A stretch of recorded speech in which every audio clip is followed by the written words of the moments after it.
This is CBS News Bay Area with Juliette Goodrich. Thank you for joining us at 6 o'clock. We want to tell you about an update we just got on San Francisco's ongoing efforts to dismantle the illegal drug trade by force, which is often blamed for many of the city's problems.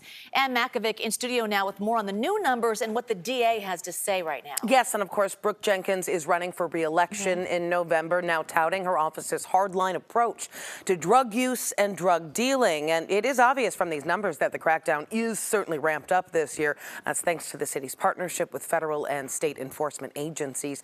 A majority of the city's focus remains in the Tenderloin and south of Market areas. So far this year, the DA's office has filed 415 felony narcotics cases, almost the amount that they filed in all of 2023. And as of today, 128 of those cases have led to convictions compared to 52 in all of 2023. DA Brooke Jenkins says we still have a long way to go, but they have been able to put some sort of dent in the open-air drug dealing, at least during daylight hours. I want to see children be able to walk down the street without encountering drug deals going on or people high on drugs slumped over on the street. And a part of that is making sure that dealers have accountability, and this is a part of demonstrating that they do now.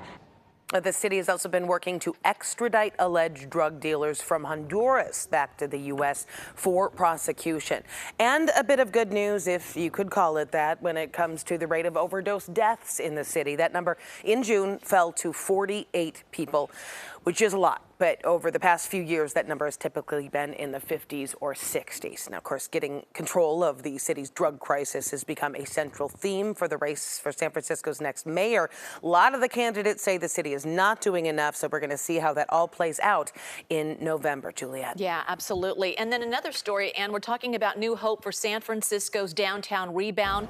The city's largest private employer, Salesforce, plans to bring most of its employees back to the office this fall. We got a look at an internal memo obtained by the San Francisco Standard. Certain employees, including in sales and data center engineering, will be required to work 4 to 5 days a week in the office starting October 1st. Most Salesforce workers will be in the office flex category, which requires them to come in 3 days a week. Fully remote work will be on a case-by-case basis. Salesforce also plans to launch a dashboard to track employee badge scans. Salesforce told us in a statement it has always been a hybrid work company. Our guidelines focus on in-person connection while also recognizing the value of working away from the office. President Biden canceling campaign events after testing positive for COVID. The White House releasing a statement saying he tested positive after an event in Las Vegas. They say he has mild symptoms and is flying home to Delaware to, quote, self-isolate and carry out all of his duties. Before reports of the president having COVID, a big name in California politics was calling on him to drop out of the presidential race.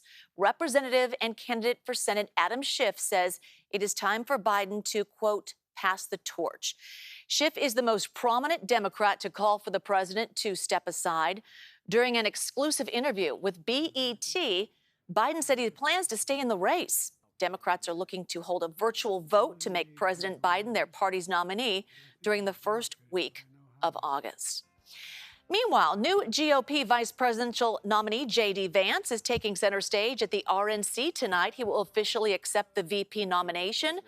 Vance is expected to share his personal story, rising up from poverty and his family's struggles with drug abuse, as documented in his memoir, Hillbilly Elegy. Well, CBS Evening News has live coverage from the RNC. Here is Nora O'Donnell with a preview. Hey, Juliette. For our Eye on America tonight, we're going to take a look at how news events like Saturday's assassination attempt and turmoil in the Democratic Party is putting Americans on edge. What it could mean for voter turnout come November. That's tonight on the CBS Evening News. Nora, thank you. Gun control activists are hoping a new California law will help deter mass shootings. It requires credit card payment networks to provide a 4-digit ID code for gun and ammunition retailers. So they are known as merchant category codes. The numbers already appear on credit card statements for most types of businesses. The codes help payment networks offer rewards and track spending trends. Assemblymember Phil Tang authored the bill and tells us this could help credit card companies flag suspicious purchases. But gun rights advocates fear the codes will lead to unnecessary tracking of gun owners.